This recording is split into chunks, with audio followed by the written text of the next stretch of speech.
Ang kwento ni Hanabi, ang pinuno ng Scarlet Sect sa Scarlet Shadow sa Cadia Riverlands. Bilang pinakamatandang anak na babae ng Scarlet Supreme Grandmaster, nagsanay si Hanabi na maging pinakamahusay sa kanyang mga kapantay.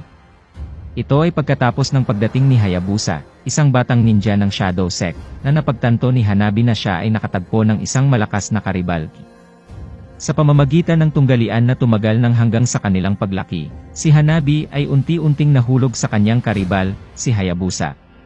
Ngunit nang sa wakas ay nagkaroon siya ng lakas ng loob na ihayag ang kanyang nararamdaman, umalis si Hayabusa nang walang paalam. Nakatago sa mabatong malalalim na lambak ng bundok, at malalagong kakahuyan sa hilagang bahagi ng Cadia Riverlands, ang tahanan ng mga ninja, ang Scarlet Shadow. Pagkaraan ng milenya, dalawang paaralan ng ninjutsu ang lumitaw. Ang isa ay nakilala bilang ang Scarlet Sect at ang isa, ang Shadow Sect. Ang una ay nagtaguyod ng paggamit ng lahat ng uri ng kagamitan sa ninja, habang ang huli ay nakatuon sa layunin ng pag-aaral sa ninjutsu mismo. Sa pagkakaroon ng maraming nakakatakot na aral mula sa mga ninja na nakikipaglaban sa isa't isa. Ang dalawang sekta ay nagkasundo na ipadala ang kanilang mga anak upang tumanggap ng mga pagsasanay mula sa kabilang panig.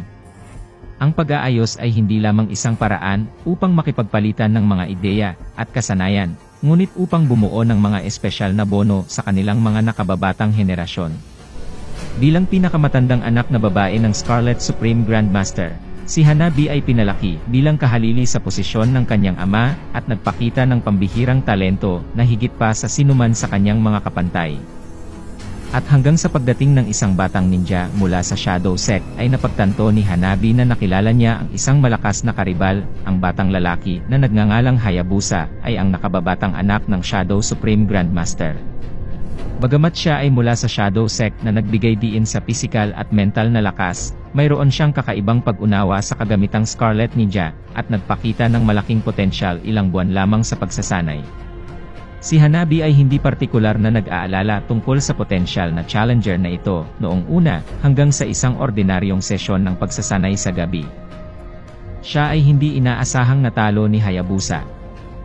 Bagamat paminsan-minsan ay maaaring manalo si Hanabi sa isang laban, si Hayabusa ang nasa itaas sa halos lahat ng oras. Sa tuwing matatapos ang kanilang tunggalian, ang dalawa ay nakahiga sa mataas na rooftop, nakatingin sa kabilugan ng buwan sa kalangitan. Ang refleksyon ng pilak na liwanag ng buwan sa mga mata ni Hayabusa ay unti-unting nagliliyab sa isipan ni Hanabi bago niya mapansin. Sa ibang pagkakataon ay mapapansin nila. Makipagpalitan ng ilang mga salita na tila isang pag-uusap. Ngunit maaari ring sabihin sa kanilang sarili. Ang mga salitang pinakamadalas na sinabi ni Hanabi ay, magiging Akakaji na ako, habang si Hayabusa ay madalas ngumuso bilang tugon o sasabihin, hahanapin ko ang lalaking iyon. Kung sino ang lalaking iyon, hindi pa siya narinig ni Hanabi na nagpaliwanag.